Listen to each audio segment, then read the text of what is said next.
ETV ప్రేక్షకులకి నమస్కారం. శుభమస్తు కార్యక్రమానికి స్వాగతం. ఈనాడు శుభమస్తు కార్యక్రమంలోని గ్రహఫల మంచంలో గ్రహాల యొక్క స్థితిగతులు, వాటి యొక్క శుభాశుభ ఫలితాల గురించి పరిశీలిద్దాం. అలాగే ఈరోజు ద్వాదశ రాశుల వారికి అదృష్ట సంఖ్య, అదృష్ట వర్ణం, ప్రతికూల గ్రహాల దోష నివృత్తికే ఎటువంటి పరిహారాలు పాటించాలి అనేటువంటి విషయాలు తెలుసుకుందాం. ఈరోజు స్థిరవారం లేదా శనివారం. శని యొక్క పరిపాలన పూర్తిగా ఉంటుంది. శని దుఃఖకారకుడు. మరో ప్రత్యేకత నిజకర్తరి ప్రారంభం. ఈ కర్తరి సమయంలో ఏ కార్యక్రమాలు చేపట్టాలి, ఏ కార్యక్రమాలు చేపట్టకూడదు అనేటువంటి విశేషాన్ని శ్రేస్తుల్లో పరిశీలిద్దాం. ముందుగా నేటి పంచాంగ వివరాలు. శ్రీ క్రోధినామ సంవత్సరం, ఉత్తరాయణం, వసంత ఋతువు, వైశాఖ మాసం, శుక్లపక్షం. ఈరోజు తిథి శుద్ధ చవితి. తెల్లవారుజామున 4:26 వరకు ఉంది. నక్షత్రం మృగశిర. మధ్యాహ్నం 12:29 వరకు. రాహుకాలం ఉదయం 9 గంటల నుంచి 10:30 వరకు. ఇప్పుడు గ్రహాల యొక్క స్థితిగతులు పరిశీలిద్దాం. బృహస్పతి సంచారం వృషభ క్షేత్రంలో, చంద్ర సంచారం మిథున క్షేత్రంలో, కేతు సంచారం కన్యా క్షేత్రంలో, శని సంచారం కుంభక్షేత్రంలో, స్వక్షేత్ర స్థితి మూల త్రికోణ స్థితి. కుజ రాహుల సంచారం మీనక్షేత్రంలో, రవి బుధ శుక్రుల సంచారం మేషక్షేత్రంలో, రవికి ఉచ్చస్థితి. ఈ రవి బుధుల కలయిక మేషక్షేత్రంలో ఉత్తమ నిపుణ యోగాన్ని కలిగిస్తుంది. ఇది ఈరోజు పుట్టేటువంటి వారికి బాగా ఉపకరిస్తుంది. నైపుణ్యంతో కూడినటువంటి కార్యక్రమాల ద్వారా వీరి జీవితంలో అభివృద్ధిని సాధించగలుగుతారు. ఇవి ఈరోజు గ్రహాల యొక్క స్థితిగతులు. దీని ఆధారంగా ద్వాదశ రాశుల వారికి ఏర్పడేటువంటి శుభాశుభ ఫలితాలు సూచనప్రాయంగా గోచారపరంగా తెలుసుకుందాం. ముందుగా మేషరాశి.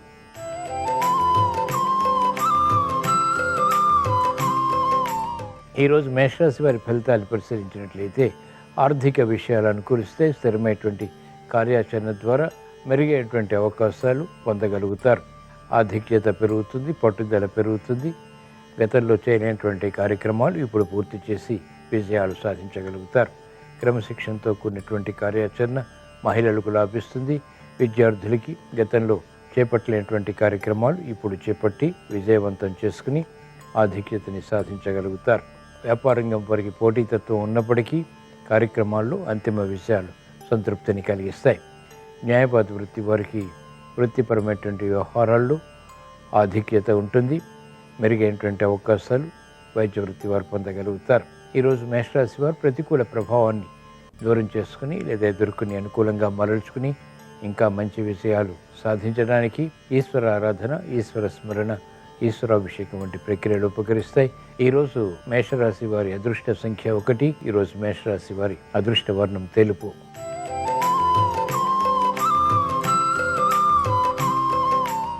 ఈరోజు వృషభ రాశి వారి ఫలితాలను పరిశీలించినట్లయితే మెరుగైనటువంటి అవకాశాలు ఆర్థికంగా క్రమక్రమంగా లభిస్తాయి. మానసిక క్లేశాలు కూడా సమాంతరంగా ఉంటాయి. చేపట్టినటువంటి కార్యకలాపాల్లో ఆందోళన ఉన్నప్పటికీ అంతిమ విజయాలు సంతృప్తిని కలిగిస్తాయి. శ్రమతో కూడినటువంటి కార్యసాధన ద్వారా, పట్టుదలతో కూడినటువంటి నియంత్రణ ద్వారా విజయాలు పొందగలుగుతారు. ఆరోగ్యం పర్వాలేదు. వ్యాపార రంగం వారికి సమస్యలు పరిష్కరింపబడతాయి. వ్యయం ఎక్కువగా ఉన్నప్పటికీ శుభవ్యయం ఉపయోగపడుతుంది. కార్యక్రమాలు మహిళలు శీఘ్రగతిని పూర్తి చేయగలుగుతారు.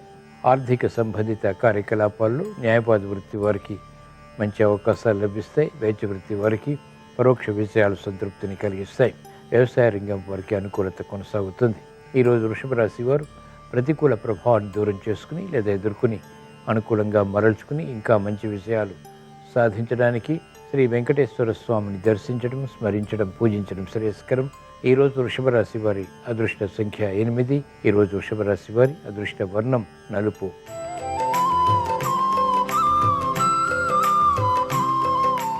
ఈరోజు మిథున రాశి వారి ఫలితాన్ని పరిశీలించినట్లయితే ఆసక్తికరమైన విజయాలు ఆర్థికంగా కొనసాగుతాయి. నూతన ఉత్సాహంతో కూడినటువంటి కార్యకలాపాలు కొనసాగించగలుగుతారు. అభివృద్ధి ఉంటుంది. చేపట్టినటువంటి కార్యకలాపాలు ఇంపును కలిగిస్తాయి. ఆరోగ్యం పదిలం. ఆర్థిక విషయాలు అనుకూలం. మానసిక వేదనలు మహిళలకు తగ్గుతాయి. పునఃప్రయత్నాలు లాభిస్తాయి.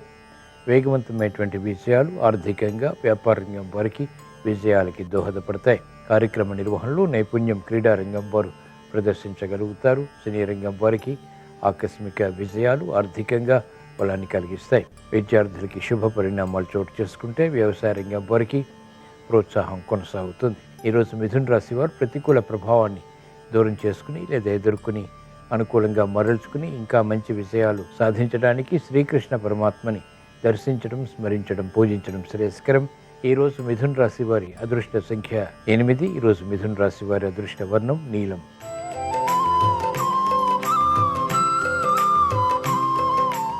ఈరోజు కర్కాటక రాశి వారి ఫలితాన్ని పరిశీలించినట్లయితే సంకట పరిస్థితులు వృత్తి, వ్యాపార, ఉద్యోగ సంబంధిత కార్యకలాపాల్లో ఉన్నప్పటికీ అనంతరం గట్టి ప్రయత్నాల ద్వారా విజయాలు కూడా ప్రాప్తిస్తాయి.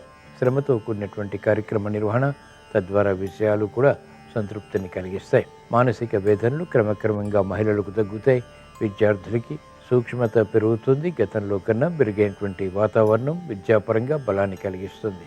వ్యాపార రంగం వారికి పునఃప్రయత్నాలు లాభిస్తాయి. పెట్టుబడుల విషయంలో ఏర్పడినటువంటి విరోధాలు, అవరోధాలు నియంత్రించగలుగుతారు. క్రమశిక్షణ, న్యాయవాద వృత్తి వారికి పెరుగుతుంది. వ్యవసాయ రంగం వారికి శ్రమతో కూడినటువంటి విజయాలు ప్రాప్తిస్తాయి. ఈరోజు కర్కాటక రాశి వారు ప్రతికూల ప్రభావాన్ని దూరం చేసుకుని లేదా ఎదుర్కొని అనుకూలంగా మరల్చుకుని ఇంకా మంచి విషయాలు సాధించడానికి మహాకాళి అమ్మవారిని దర్శించడం, స్మరించడం, పూజించడం శ్రేయస్కరం.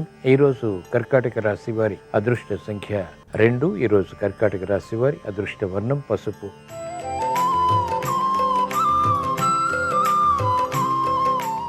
ఈరోజు సింహరాశి వారి ఫలితాన్ని పరిశీలించినట్లయితే మానసిక వేదనలు కొనసాగుతాయి. చేపట్టినటువంటి కార్యకలాపాలపై ఏకాగ్రత తగ్గుతుంది. తత్తరపాటు సంఘటనలు వృత్తి, వ్యాపార, ఉద్యోగ సంబంధిత కార్యకలాపాల్లో చోటు చేసుకుంటాయి. ప్రయాణాల విషయంలో జాగ్రత్తలు పాటించాలి. అధిక ఒత్తిడికి గురయ్యేటువంటి సంఘటనలు వృత్తి, వ్యాపార, ఉద్యోగ సంబంధిత కార్యకలాపాల్లో చోటు చేసుకుంటాయి. ఆరోగ్య విషయంలో సమస్యలు కొనసాగుతాయి. మెరుగైనటువంటి అవకాశాలకై మహిళలకు తహతహ పెరుగుతుంది. విద్యార్థులకి గట్టి కృషి తప్పనిసరి. ఆశాజనకమైనటువంటి వాతావరణం వ్యాపార రంగం వారికి ఉంటుంది. అయినప్పటికీ గట్టి ప్రయత్నాల ద్వారా మాత్రమే అనుకున్నవి సాధించగలుగుతారు. క్రీడా రంగం వారికి ప్రతిభ కొనసాగుతుంది. రాజకీయ రంగం వారికి కాలయాపన వృత్తిపరంగా కొనసాగుతుంది. నిర్ణయాలు శీఘ్రగతిని తీసుకోలేకపోతారు. ఈరోజు సింహరాశి వారు ప్రతికూల ప్రభావాన్ని దూరం చేసుకుని ఎదుర్కొని అనుకూలంగా మరల్చుకుని ఇంకా మంచి విషయాలు సాధించడానికి శ్రీ ఆంజనేయ స్వామిని దర్శించడం, స్మరించడం, పూజించడం శ్రేయస్కరం. ఈరోజు సింహరాశి వారి అదృష్ట సంఖ్య 3. ఈరోజు సింహరాశి వారి అదృష్ట వర్ణం పసుపు.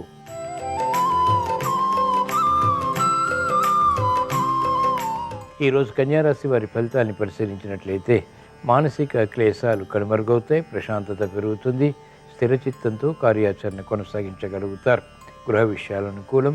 వాహన విషయాల్లో అనుకూలత కొనసాగుతుంది. నూతన వస్తు కొనుగోళ్లు, వాహన కొనుగోళ్లు, గృహ నిర్మాణాది కార్యక్రమాలపై మక్కువ వంటివి పెరుగుతాయి. కార్యసాధనకై తహతహ పెరుగుతుంది. పట్టుదలతో కూడినటువంటి కార్యదీక్షతో కూడినటువంటి కార్యక్రమాలు కొనసాగించి అత్యంత విజయవంతంగా పూర్తి చేసి విజయాలు సాధించగలుగుతారు. మహిళలకు అత్యంత అనుకూల కాలం. విద్యార్థులకి వృద్ధి చేకూరుతుంది. కార్యక్రమాల్లో వేగం న్యాయవాద వృత్తి వారికి పెరుగుతుంది. ఆర్థిక వ్యవహారాలు వైద్య వృత్తి వారికి కలిసి వస్తాయి. నూతన ఉత్సాహంతో కూడినటువంటి కార్యకలాపాలు సాఫ్ట్వేర్ రంగం వారు కొనసాగించగలుగుతారు. ఈరోజు కన్యారాశి వారు ప్రతికూల ప్రభావాన్ని దూరం చేసుకుని లేదా ఎదుర్కొని అనుకూలంగా మరల్చుకుని ఇంకా మంచి విజయాలు సాధించడానికి శ్రీకృష్ణ పరమాత్మని దర్శించడం, స్మరించడం, పూజించడం శ్రేయస్కరం. ఈరోజు కన్యారాశి వారి అదృష్ట సంఖ్య 8. ఈరోజు కన్యారాశి వారి అదృష్ట వర్ణం నీలం.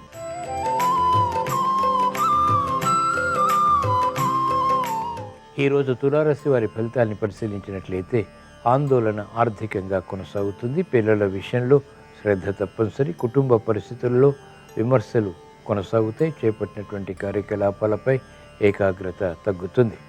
మనస్పర్ధలు పెరిగేటువంటి సంఘటనలు మహిళలను వేధిస్తాయి. పిల్లల విషయంలో శ్రద్ధ తప్పనిసరి.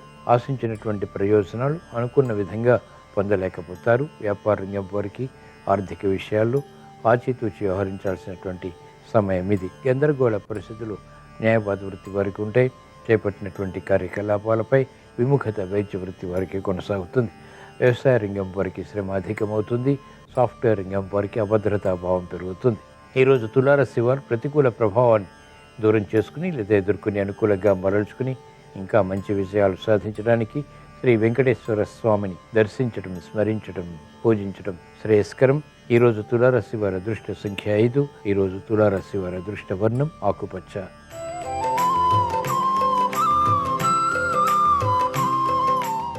ఈరోజు వృశ్చిక రాశి వారి ఫలితాన్ని పరిశీలించినట్లయితే ఆర్థిక విషయాలను అనుకూలిస్తాయి. సంబంధ బాంధవ్యాల విషయంలో మెరుగైనటువంటి కార్యక్రమ నిర్వహణ కలిసి వస్తుంది.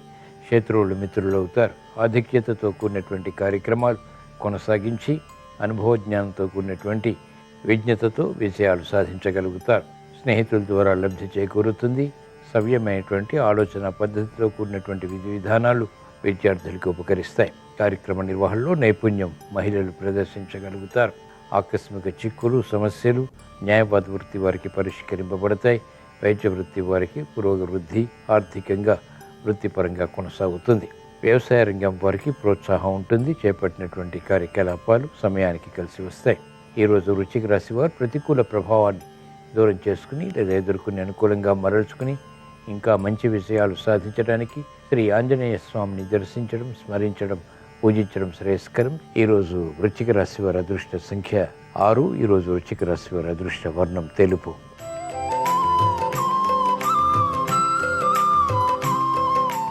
ఈరోజు ధనుసు రాశి వారి ఫలితాన్ని పరిశీలించినట్లయితే కార్యక్రమ నిర్వహణలో నైపుణ్యం కొనసాగుతుంది. ఆర్థిక విధి విధానాలు కలిసి వస్తాయి.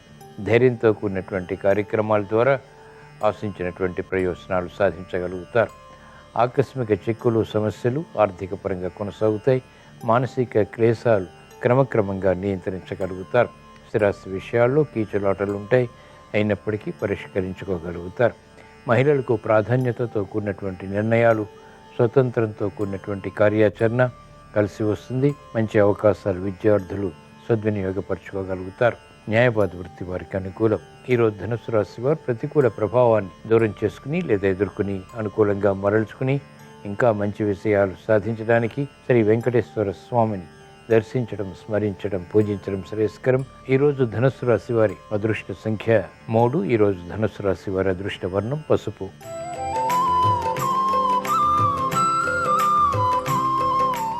ఈరోజు మకర రాశి వారి ఫలితాన్ని పరిశీలించినట్లయితే శ్రమతో కూడిన కార్యాచరణ కొనసాగుతుంది. అయినప్పటికీ అంతిమ విషయాలు సంతృప్తిని కలిగిస్తాయి. నేర్పరితనం పెరుగుతుంది. నైపుణ్యంతో కూడిన నిర్ణయాల ద్వారా ఇతరులని ఆకర్షించగలుగుతారు. ప్రతిభ గుర్తింపబడుతుంది. గతంలో కన్నా మెరుగైనటువంటి కార్యక్రమ నిర్వహణ వృత్తి, వ్యాపార, ఉద్యోగ సంబంధిత కార్యకలాపాల్లో బలాన్ని కలిగిస్తుంది. ఆరోగ్యం పదిలం. చేపట్టినటువంటి కార్యకలాపాలు కలిసి వస్తాయి. మహిళలకు మానసిక ఉల్లాసం పెరుగుతుంది. విద్యార్థులకి విద్యాపరమైనటువంటి విషయాలపై అవగాహనతో కూడినటువంటి విషయాలు ప్రాప్తిస్తాయి. మంచి అవకాశాలు న్యాయవాద వృత్తి వారు అనుకూలంగా మరల్చుకోగలుగుతారు. వైద్య వృత్తి వారికి అభివృద్ధి ప్రారంభమవుతుంది. ఈరోజు మకర రాశి వారు ప్రతికూల ప్రభావాన్ని దూరం చేసుకుని లేదా ఎదుర్కొని అనుకూలంగా మరల్చుకుని ఇంకా మంచి విషయాలు సాధించడానికి ఈశ్వర ఆరాధన, ఈశ్వర స్మరణ, ఈశ్వరాభిషేకం వంటి ప్రక్రియలు ఉపకరిస్తాయి. ఈరోజు మకర రాశి వారి అదృష్ట సంఖ్య 8. ఈరోజు మకర రాశి వారి అదృష్ట వర్ణం నలుపు.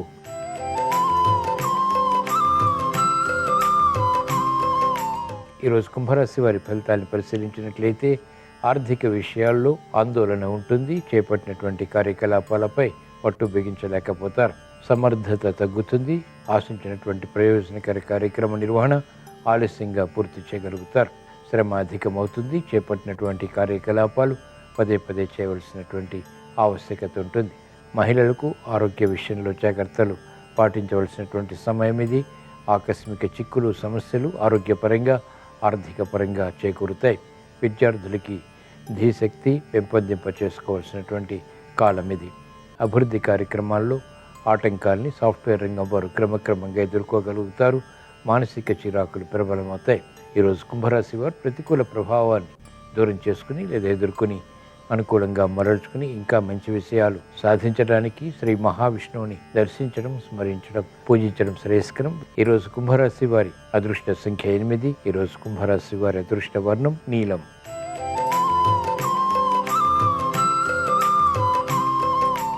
ఈరోజు మీన రాశి వారి ఫలితాన్ని పరిశీలించినట్లయితే ఆర్థిక వ్యవహారాల్లో అలజడి కొనసాగుతుంది. నేర్పరితనం తగ్గుతుంది. ప్రతి పనిని పదే పదే చేయాల్సి వస్తుంది. కార్యక్రమ నిర్వహణలో ఏకాగ్రతను పెంపొందింప చేసుకోలేకపోతారు. ఆలోచన విధానంలో మంచి మార్పులు తప్పనిసరి. ఆరోగ్య విషయంలో చిరు సమస్యలు కొనసాగుతాయి. ఆకస్మిక ఖర్చులు కొనసాగుతాయి. చేపట్టినటువంటి కార్యకలాపాలు వ్యాపార రంగం వారికి మెల్లమెల్లగా కలిసి వస్తాయి. ప్రత్యర్థులు బలపడతారు. ఆర్థిక విషయాల్లో మహిళలు ఆచితూచి వ్యవహరించాలి. ఆకస్మిక ఆరోగ్య ఖర్చులు పెరిగేటువంటి సంఘటనలు లేకపోలేదు. విద్యార్థులకి మందత్వం కొనసాగుతుంది. నిర్ణయాలు త్వరితగతిన తీసుకోలేకపోతారు. వ్యవసాయ రంగం వారికి ప్రోత్సాహం మాత్రం ఉంటుంది. ఆర్థిక విషయాలు వేధిస్తాయి.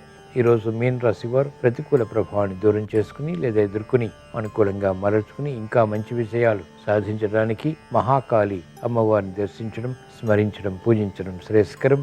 ఈరోజు మీన రాశి వారి అదృష్ట సంఖ్య 3. ఈరోజు మీన రాశి వారి అదృష్ట వర్ణం పసుపు. ఇవి ఈరోజు ద్వాదశ రాశుల వారికి ఏర్పడేటువంటి శుభాశుభ ఫలితాలు. ద్వాదశ రాశుల వారికి విఘ్నాలు, అవరోధాలు దూరం కావాలని, చేపట్టినటువంటి కార్యకలాపాలు కలిసి రావాలని, రుణ ఒత్తిళ్లు పరిష్కరింపబడి విజయ దిశగా కార్యక్రమాలు సాధించాలని శనివారం సందర్భంగా శ్రీ వెంకటేశ్వర స్వామిని స్మరిస్తూ ప్రార్థిస్తూ స్వస్తి. శ్రీరస్తు శుభమస్తు. ఈ రోజు నుంచి కృత్తికా కార్తె ప్రారంభమవుతోంది. దీన్నే నిజకర్తరి అనే పేరుతో పిలుస్తారు. ఈ నిజకర్తరి సందర్భంగా గృహానికి సంబంధించిన ఎలాంటి కార్యక్రమాలు నిర్వహించరాదు. ఇంటి పైకప్పు, స్లాబు ఇలాంటివి వేయటం చేయరాదు. ఇంటికి ద్వారాలు పెట్టడం చేయరాదు. శంకుస్థాపన కార్యక్రమాన్ని నిర్వహించరాదు. గృహ సంబంధమైనటువంటి గృహారంభము, గృహప్రవేశము ఇలాంటి కార్యక్రమాలేవి కర్తరిలో చేయరాదు. కర్తరిలో వ్యవసాయదారులు వ్యవసాయ సంబంధమైనటువంటి ముఖ్యమైన పనులు చేయరాదు. విత్తనాలు చల్లటం, చెట్లు నరకటం ఇలాంటివేవి కర్తరిలో చేయరాదు. అలాగే కృత్తికా కార్తెలో కొత్తగా వాహనాలు నడపరాదు. బావులు, మంచినీటి కాలువలు తవ్వరాదు. కొత్తగా మొక్కలు నాటరాదు. అయితే ఈ నిజకర్తరిలో అన్నప్రాసన కార్యక్రమం నిర్వహించుకోవచ్చు. బారసాల కార్యక్రమాన్ని కూడా చేసుకోవచ్చు. కేవలం గృహ సంబంధమైనటువంటి, వ్యవసాయ సంబంధమైనటువంటి, దేవాలయ సంబంధమైనటువంటి కార్యక్రమాలు మాత్రమే కర్తరిలో నిర్వహించరాదు.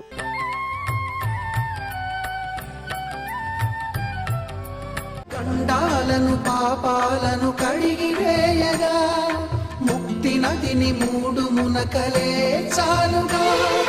జలది వెనకలకు పోసె జనని గంగా భవాని, ఆమె అండ మంచుకొండ వాడని సిగబూదండ. కర్దమ ప్రజాపతి అంతటి వాడు కూడా ఎవరిని సేవించాడు అంటే నర్మదా నదిని సేవించాడు. నర్మదా నది ఒక విలక్షణమైనటువంటి నది. అందుకే అసలు నర్మదా నదికి ఒక విశేషం ఉంది.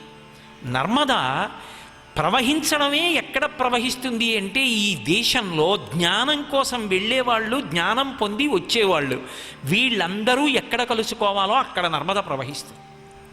మీరందుకే పతంజలి చరిత్ర చదివితే మీకు మాట కనపడుతుంది. పతంజలి చరిత్రలో పంచ ద్రవిడ దేశములకు, పంచ గౌడ దేశములకు మధ్యలో కేంద్రస్థానము నర్మదా అని రాసి ఉంటుంది. పంచద్రవిడ దేశాలు దక్షిణం, పంచగౌడ దేశాలు ఉత్తరం. ఉత్తరం నుంచి జ్ఞానం కావలసిన వాళ్ళందరూ దక్షిణానికి వచ్చేవారు. వచ్చి దక్షిణ దేశంలో ఆచార్యుల దగ్గర జ్ఞానం నేర్చుకుని వెడుతుండేవారు.